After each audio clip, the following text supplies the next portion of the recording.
time to talk about the most important cultural event of 1995. Oh, yeah, Forrest Gump wins Best Picture. Run, Forrest, life's a box of chocolates. No, that was important, but I'm talking about the arrival of the PlayStation 1. Oh, right. Welcome to Reviews on the Run. Today on Reviews on the Run, Scott and I wrap up our PlayStation celebration with our favorite games. Miri and Ben watch Looper in action. It's so unique and so original. Scott and I visit the Hotel Transylvania. She's a young woman. She's got to spread her bat wings and fly. And Jose and Ben shoot it out in hybrid. And I have nothing else to say about that. Not even That's a all thing. I got to say about that.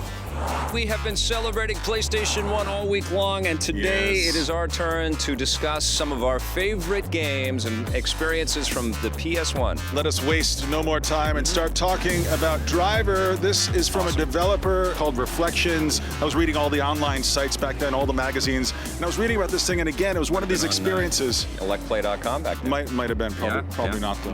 That website was a piece of Anyway, I'm reading about this game, and I was reading about the fact that you could play this game and you could drive around as the wheelman or Tanner or whatever he was known as, and you could stop at red lights, you could follow the traffic, and I'm like, what alchemy is this? What virtual world have they created? Because it was this all predates about the feel in this game. It was predates incredible. Grand Theft Auto 3 it does, by a few years. Grand Theft Auto 3 would come out in 2001.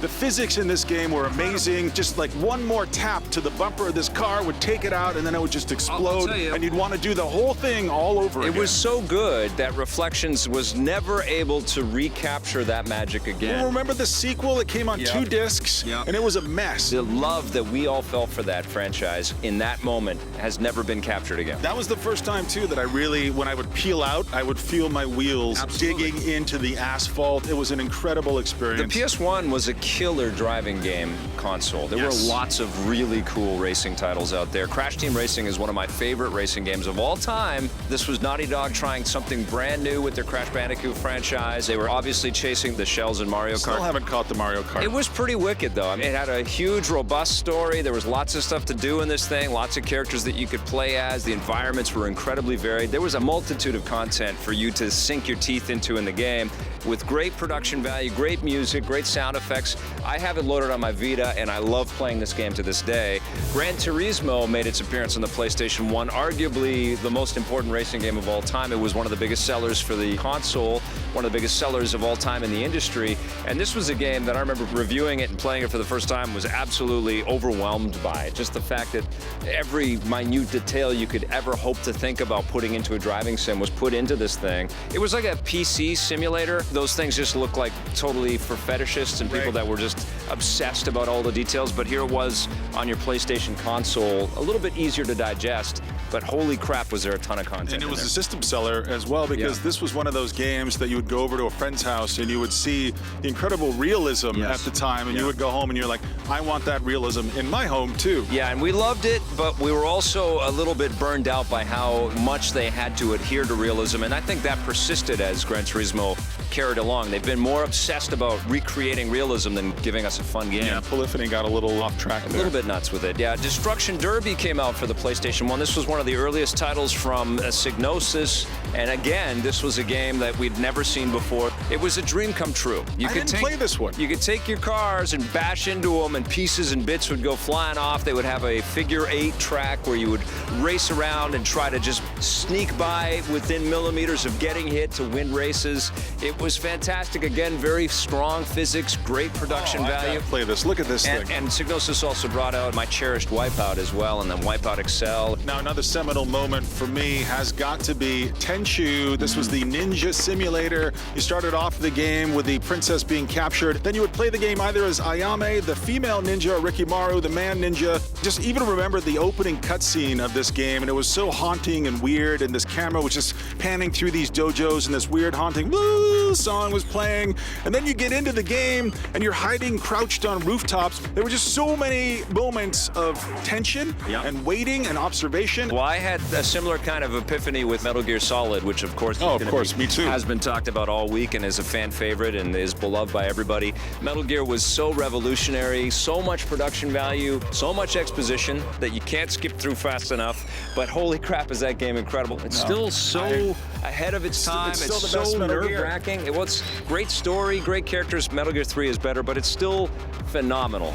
You were so transported in that game. It was so unbelievably Well, we never had cool. production. Again, this is a testament to the CD-ROM. The CD-ROM was a roomy space, and game developers had never had this kind of space to play in before. Well, we had perspective changes. We could go into first person and target things. It was really impressive. The PS1 is also the first console to allow lots of superfluous content because Metal Gear is guilty of needing an editor. There's just so much stuff in there that did not need to be in there. But that was all part of Kojima's vision. It was, and I think that also set a bar and a standard for the series, which I think got a little harder to digest as the franchise went on.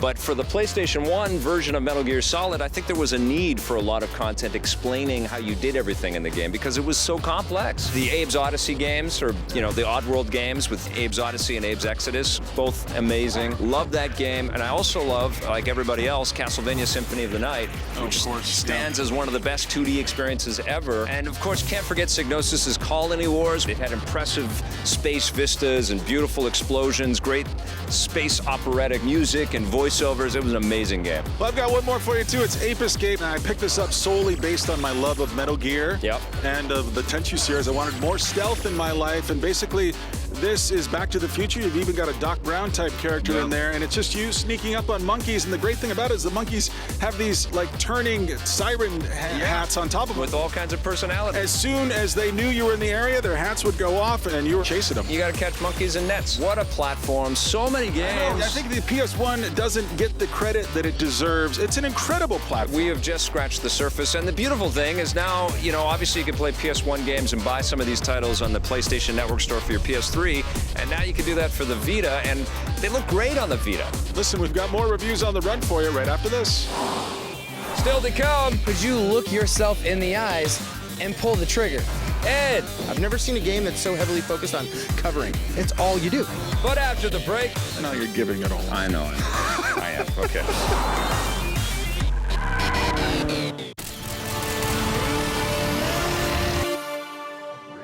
Hi guys, my name is Reuben Langdon, actor, stunt performer, motion capture extraordinaire. I'm here at Just Cause Entertainment, and I'd like to recommend to you a movie that's been very personal to me my whole life, and that is The Matrix. Whoa. To me, it's one of the perfect movies. It's why I got into the business and why I wanted to make my own movies, because it has cool action, cool story, great acting. No one has ever done anything like this. That's why it's going to work. It has everything in a movie that you could want. And the story is so in tune to where we are with things on the planet, Big Brother. They're watching you, Neo. The whole, we're living in an illusion world. Welcome to the real world. And I just highly recommend it. I think everybody should see it. See it for the visuals, more importantly, the story, and because it's spot on what the real world or the unreal world is right now. Whoa. welcome back to Reviews. Scott and I have seen the new Adam Sandler movie, and I know you're probably running away from your TV in horror right now. It is an animated feature, though, called Hotel Transylvania. What'd you think, my friend? Doesn't actually feature Adam Sandler, just features his voice, so you don't have to look at his handsome face for 2 hours. Andy Samberg's also in this thing. Hello? So Adam Sandler plays Dracula, and his daughter, Mavis, is played by Selena Gomez. Both good. Both are fine in the movie. They're good, and they have a nice father-daughter dynamic. Happy birthday, my little mouse. Thank you, Dad. That's something you were tapping into because you're a new dad, and these are some of the concerns. I mean, basically, Dracula's concern is that Mavis is going to become curious about the outside world. Right, she's turning 118. She's turning 118, doesn't want her to leave the castle, and so he creates this wonderful world where everything's taken care of for her. He's trying to discourage her from going out, and of course, she's a young woman. She's got to spread her bat wings and fly. You're old enough to drive a hearse now. You're old enough to make your own choices. You can go. This movie's got a good look to it. There's a nice comedic animation style going on through this. It was directed by Genndy Tartakovsky, who did Samurai Jack and the Clone Wars animated series for Lucasfilm. This guy's got some chops. He's got an ability to compose some good shots and stuff. The thing that fails in this movie is the script. It just doesn't lift off. It's not funny enough. Excuse me, Drac, have you lost it?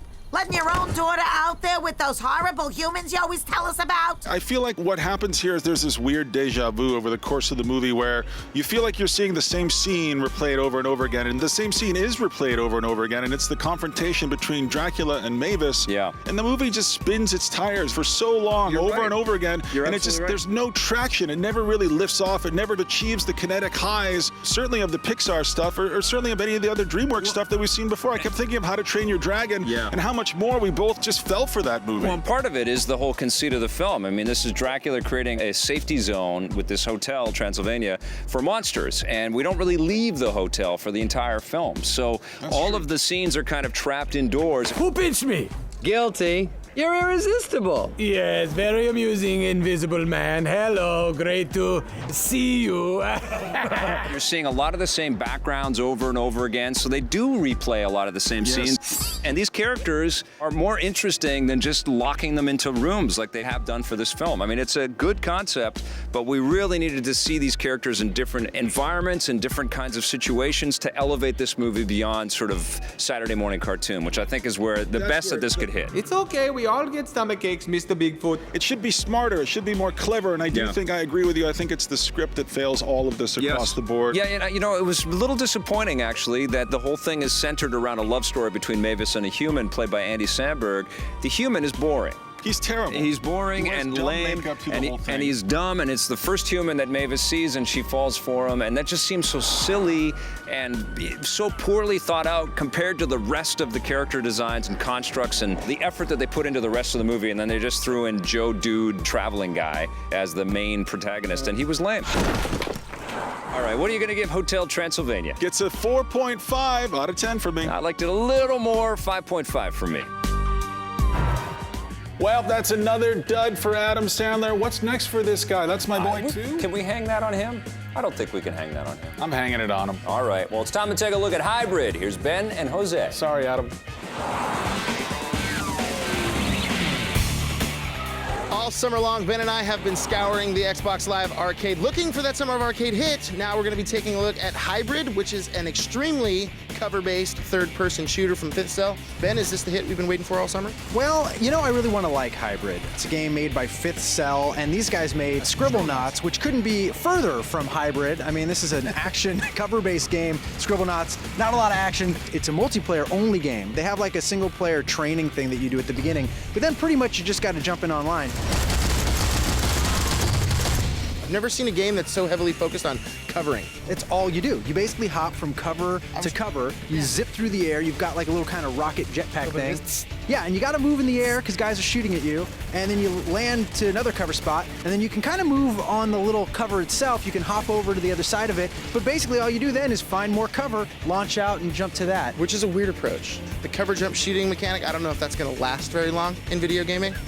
I like running up to the cover and then taking cover, not just being in cover the whole damn time. It's a pretty bold move to say what we're going to do with our shooter game is totally limit your movement, which is counterintuitive because in most shooters, you want as much movement as you can. You want to run and jump and go everywhere you can. Yeah. In this game, you can't. You're kind of fixed in these locations. I do like it as a hook, though, because it makes you play the game differently. You don't play it necessarily like you play other shooters. You really have to be wary of where you're jumping. You got hit, there's like a retreat button, so in the middle of the air, you can kind of zip back to where you were. Having the retreat mechanic is a cool feature unless you're getting shot in the back and you try to retreat and all of a sudden you're dead. Because you will die a lot in this game if you try to play it like a run and gun shooter.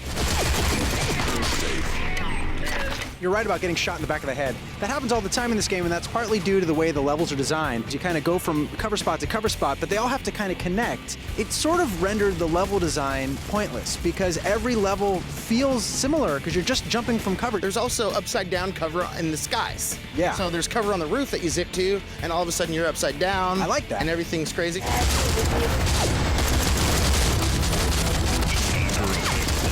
All these little things end up kind of chipping away at it. You know, the levels don't get very interesting. The matchmaking was terrible. Yeah, give us some sort of other look. You're right, they all look exactly the same. They look like it was pulled out of some like Tron ripoff. Yeah. Like, oh look, another Tron grid. They also only have 3-on-3. It never gets bigger than 3-on-3. And one of the issues that I have there has more to speak about the game's multiplayer problems. If you don't have great matchmaking and really stable servers, the game falls apart. And this is maybe my biggest complaint about Hybrid. I never got to play with people of my skill level. When I was level 8, I was playing with guys who were level 45 and 50. And I think you really need to in a game like this that's all about learning these weird mechanics. You need to have a more compelling offline mode so that when things aren't working online, when you're having matchmaking problems, you can go offline, play the game, and get better. Yeah. I could never get really better at this game because I was just getting my ass kicked the whole time. Who are those people already level 45? I'm like a level 6. How do you guys do that? Maybe we're just playing against the game's developers. Maybe it was all That's what fifth it cell is. guys who were kicking our Yeah, ass fifth the cell whole time. guys. Thanks, okay? Thanks for killing us. Now we're going to score your game. Suck it. What are you giving Hybrid? I'm giving Hybrid a 6 out of 10. I'm giving it a 5.5 out of 10. I like the cover, but not so much. Yeah, too much All cover. the time, too much cover. Too cover. I need freedom, man. Yeah. Love that Fifth Cell is trying some new things besides Scribblenauts, but apparently this one didn't hit like Scribblenauts. Hey, listen, we've got more reviews for you in 2 minutes. Coming soon to reviews, The Outbreak reaches a feverish pitch in Resident Evil 6. Frankenweenie is reborn on the big screen. I can fix that. James Bond saves the world in 007 Legends. Prepare for vengeance in Taken 2. If I kill you, your other sons will come and seek revenge, and I will kill them too. But coming up next, 22 years from now, things are basically going to be the way they are now, just they'll suck a little more.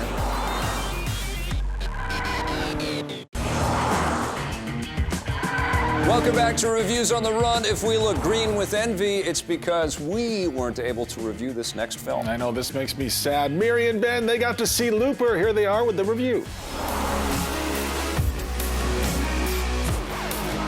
One of the films I've been looking forward to the most this year is Looper, and it is now out in theaters. I'm gonna fix this! I'm gonna find her! I'm gonna kill him!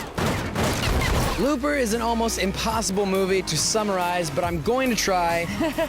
In the year 2044, there are assassins known as loopers. 30 years past 2044, the mob owns time travel, which has been created and quickly outlawed. So what they have done is they are sending the bodies back to the year 2044, where these assassins are killing them and disposing of the body, thus getting rid of any trace of them. They are killing people who have not even existed yet. I've been looking forward to Looper for such a long time now. And were you disappointed? And I Were you absolutely loved it. I loved Looper. It is so awesome. The best thing about Looper, and you can tell just by how tongue-tied I'm getting trying to describe it, because it's so unique and so original. And that is such a breath of fresh air. I just dove right into this movie. It's a 2-hour movie. I did not feel the clock go. When the movie ended, it was like I had been on the edge of my seat, gripping my armchair the whole time, watching this very unique film. You're not thinking about how long the film has been placing, even though you're seeing shots of a ticking clock nonstop in the movie. Joseph Gordon-Levitt did such an amazing Bruce Willis impersonation that it was almost distracting. It is distracting. It's not an impression in any actions or like speech. No, he embodies It's when him. he embodies him. When he is not doing anything, he just sits there and you're like, oh my God, this is Bruce Willis. This is Bruce Willis. His mannerism. And Die Hard. And it's amazing because it works in two factors. You forget it's Joseph Gordon-Levitt. It doesn't look like him. But it doesn't quite look like just young Bruce Willis. It looks like young Joe. It looks like the character. And that's such an awesome thing to have done. So why don't you do what old men do and die? Why don't you just take your little gun out between your legs and do it, boy? This movie, it affected me to my core. Yeah. I walked out of the theater so disturbed and affected. I woke up this morning thinking about this movie. That says a lot. Yeah. I think a movie that is an action thriller, really, and a sci-fi movie that stays with you, that makes you question things. There's a lot of existential, philosophical questions that this movie asks its audience. Yeah. I mean, it's definitely not like a lighthearted, we're gonna go see this fun little movie now. Like, it's heavier than I thought it was gonna be. Could you look yourself in the eyes and pull the trigger? It's epic. Yeah.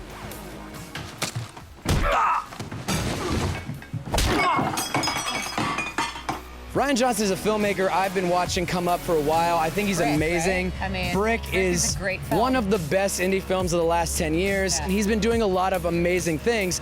Looper is his greatest triumph as a filmmaker. I mean, there are so many big, deep ideas in this movie, and yet, it's still an incredible knock your socks off action thriller. I mean, you got Bruce Willis with guns, shooting people, doing all the things you want Bruce Willis to do, and it's still within this beautifully packaged, heavy, deep film that's immersive and amazing. Looper is an amazing movie. Looper is maybe the movie to beat in 2012. I enjoyed it so thoroughly. Could be a dark horse in award season. A dark horse, maybe. the personal award season. The Ben Bollet Award. Which really are what everybody wants to win. Exactly. So what are you going to give Looper? Looper gets a 9, the highest grade I give a movie until I see it 10 times. 8.5 for me.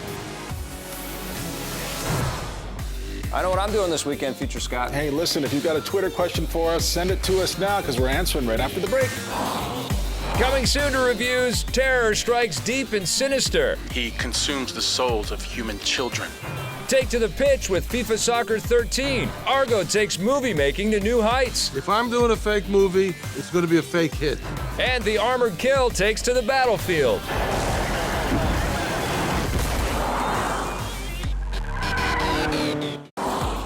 Today on the show, Scott and I checked into the Hotel Transylvania. Good concept, but the script falls flat and the comedy bits are few and far between. Jose and Ben battled in hybrid. Cool game mechanics, but it lacks a single-player campaign and the online play is frustrating. Finally, Miri and Ben watched Looper on the big screen, an epic and amazing sci-fi action thriller with excellent performances. And that makes a ticket to see Looper the Rogers must-buy of the day. Hey everybody, it's time for our Twitter question of the day. Today's question comes from Aaron Vanapoli. Aaron wants to know, just finished Infamous 2. Can't believe it took me so long to play. Awesome game. What games have you recently overlooked, Victor Lucas? Well, we generally just play the games that we have to review. We don't always have a lot of time to check out everything that comes out, but we sure want to. And as we approach the Rocket and Ray Gun Awards, we kind of have to. 3 games that I haven't played yet: Syndicate, Binary Domain, and Spec Ops: The Line. I want to try all of those games. I keep meaning to get to David Jaffe's Twisted Metal, his last game with Eat, Sleep, Play. And the other one that I want to play, and this is from all of our retro weeks, Jet Force Gemini. That's all you can talk about. That's all our producer, Rob Coble, can talk about. There are 5 awesome games for you to check out right there. And if you want to ask us any questions, head to our website, reviewsontherun.com, or find us on Facebook and Twitter, Reviews on the Run, one word. This is Scott C. Jones on Twitter. My good friend is Victor_Lucas on Twitter. Thanks for watching. We'll see you next time.